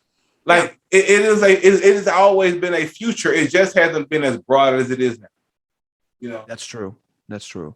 But yeah, super thanks for having me on your show. It was an amazing, but it's almost 2 hours. Yeah, yeah. I love it. I love it, man. I love it. I love it. So yeah, let's bring it to an end. I really want to thank you for this opportunity, and yeah, hopefully we will see each other again, and you will be much bigger than now. After this video, your channel will be exploding. Hey man, I accept those blessings that you just sent my way. I'm going to accept that blessing, and I appreciate that, man. And hopefully, you know, maybe one day, who knows? I might be in the Netherlands, man, and come over there and we hang out. You never know. Like it's not that far fetched. It's not. No, definitely not. The America and the Netherlands is one flight. So nice, man. Nice. Really, thanks, man. Hey, man, I appreciate you, man. Definitely enjoy the rest of your day, man. Keep making great content, man. And we definitely would talk, bro. Okay. Thanks, buddy. Peace, man. Thank you.